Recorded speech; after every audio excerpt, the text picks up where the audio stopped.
হয়নি, আবার নতুন করে বিয়ে করে, গুনাহ হয়েছে, গুনাহগার হয়েছে, হ্যাঁ, আর এইভাবে জেনা হয়েছে, আল্লাহর কাছে তওবা করুক, বিয়ে হয়নি। লা নিকাহ ওয়ালিয়িন, জিজ্ঞাসা করেছেন যে এক ছেলে এক মেয়ে এক যুবক যুবতী বিনা ওলিতে বিনা অভিভাবকে বিয়ে করেছে, লা নিকাহ ইল্লা বিওয়ালি, নবী সাল্লাল্লাহু আলাইহি ওয়াসাল্লাম বলেছেন যে ওলি ছাড়া। আর ওলি মানে বাপ থাকতে দাদা ওলি নয়, বাপ থাকতে ভাই ওলি না, চাচা ওলি না। তাহলে অন্য মানুষ কেউ ওলি হইতে পারে না কোন মহিলার। আর ওলি লাগে মহিলার, পুরুষের লাগে না। আমাদের দেশের মূর্খরা আবার ছেলে জিজ্ঞেস করে যে আমি আমার বাপের হুকুম না নিয়ে বিয়ে করেছি। আরে বাপের পরামর্শ নেন, ঠিক আছে, কিন্তু আপনার জন্য ওলি লাগে না। আপনার বিয়ে হবে, কিন্তু মেয়ের কখনো বিয়ে হবে না। 50 বছর মেয়ে হলে একাই নিজে বিয়ে বসতে পারে না, বরং তার একজন অভিভাবক অবশ্যই লাগবে। বাপ না থাকে তার দাদা আছে, দাদা না থাকে তার ভাই আছে, চাচা আছে, ইত্যাদি ইত্যাদি। চাচা না থাকে চাচা তো ভাই আছে। দূরের থাকতে কাছের লোক ওলি হবে না। আর পুরুষ ওলি হবে, মায়ে বিয়ে দিতে পারে না, ফুফুতে বিয়ে দিতে পারে না, দাদিতে বিয়ে দিতে পারে না।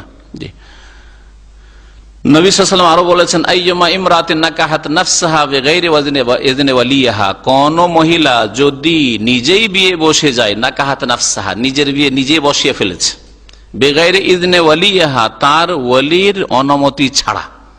অনুমতি সে সামনে থাকবে আর অনুমতি দিবে, অথবা লিখিত তার অনুমতি থাকবে, হয়তো বাংলাদেশে আছে আর বিয়ে এখানে মেয়ের হচ্ছে, হ্যাঁ, তাহলে সেখান থেকে সত্যায়ন করে নিয়ে আসতে হবে। না হলে কেউ জাল তো লিখে নিয়ে আসতে পারে। সেই জন্য সে অ্যাটেস্টেড হলে জানা যাবে যে হ্যাঁ ওর বাপ লিখে পাঠিয়েছে, ওকালত দিয়ে দিয়েছে, ঠিক আছে আমার মেয়ের বিয়ে অমুককে আমি দায়িত্ব দিলাম, পড়িয়ে দিক আমার তরফ থেকে, কোনো অসুবিধা নেই।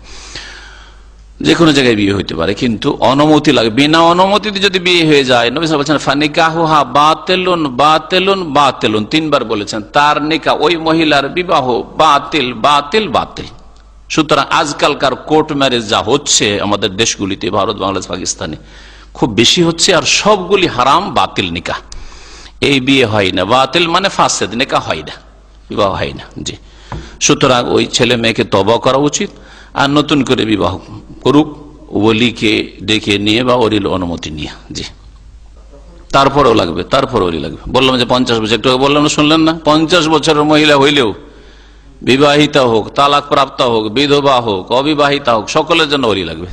বললাম যে নতুন করে বিয়ে করবে, আবার ওর বাপকে ডেকে বিয়ে অনুমতি দিলে বিয়ে করবে, না হলে বিচ্ছিন্ন হবে। এখনো যদি ওর বাপের অনুমতি না থাকে তো বিবাহ বিচ্ছেদ, বিবাহ হয়নি। ওর বাবার অধিকার রয়েছে বিবাহ বিচ্ছেদ করার, মেয়েকে ফিরিয়ে নিয়ে যাওয়ার। সহবাস না করে, সহবাস করার পরে গোসল না করে কাজকর্ম করা, খাওয়া দাওয়া, ইবাদত বন্দেগী ছাড়া সমস্ত কাজ করা যেতে পারে, তবে এই ক্ষেত্রে উত্তম হচ্ছে উযু করার পরে করবে।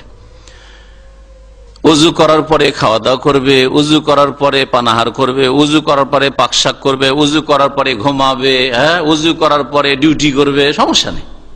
নামাজের রক্ত আসলে গোসল করতে হবে, নামাজের রক্ত আসলে গোসল করতে হবে। বিনা উযুতে কেউ যদি থেকে যায়, তাহলে ওইখানে যেখানে ওই ব্যক্তি নাপাক অবস্থায় আছে, সহবাস হয়েছে বা গোসল স্বপ্নদোষ হয়েছে, সহবাসে শুধু খাস করিয়া না, স্বপ্নদোষ হয়েছে, আর স্বপ্নদোষ হওয়ার পরে বাবু ডিউটি চলে গেল, অথবা পড়ে আছে, লম্বা পড়ে আছে, হ্যাঁ, উযুও করলো না, তাহলে ওই জায়গায় রহমতের ফেরেশতা আসবে না। যেমন কুকুর থাকলে রহমতের ফেরেশতা আসে না, ছবি থাকলে রহমতের ফেরেশতা আসে না, ঠিক তেমনি যদি কোনো জুনবি নাপাক মানুষ কোথাও পড়ে থাকে, বসে থাকে, কাজ করে, তাহলে ওখানে রহমতের ফেরেশতা আসেন। তাহলে বোঝা গেল যে বিনা উযুতে কেউ যদি কোনো মহিলা রান্না করে স্বামী স্ত্রী মিলনের পরে, বা কোনো ছেলে চাকরি করে, রুজি রোজগার করে, দোকানপাটে কেনা বেচা করে, তাহলে রহমতের ফেরেশতা আসে না, তার মানে বরকত হয় না, বরকত হয় না। আর এটাকে কাটাবার জন্য সর্বনিম্ন উযু করে নেওয়া যথেষ্ট, উযু করে নেওয়া যথেষ্ট। আমাদের দেশের আগের মহিলারা খুবই কট্টরপন্থী ছিল। বউ সম্পর্কে, ছেলের স্ত্রী বউ সম্পর্কে যদি জানতে পারে যে গোসল ফরজ আছে, হাঁড়ি ছুঁতে দিবে না। আরে বাপরে বাপ, কি বিপদে ছিল আল্লাহ পাক জানে।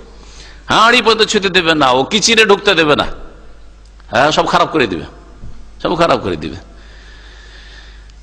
চুলার পাশে বসতে দেবে না। এইসব বিদাতি ধারণা, অবশ্য বিদাতি ধারণা। জায়েজ হইলেও এই ক্ষেত্রে উযু করে বসবে, উযু করে সব অসুবিধা নেই। ইবাদত বন্দেগী ছাড়া সবকিছু করা যায় উযু করার পরে। হাঁটলে আঙ্গুলে ভর দিয়ে, আরো বিদাত, এটা আরো বড় বিদাত। পেলো কোথায় এটা? যা নেই কোরআন হাদিসে সেটাই বিদাত।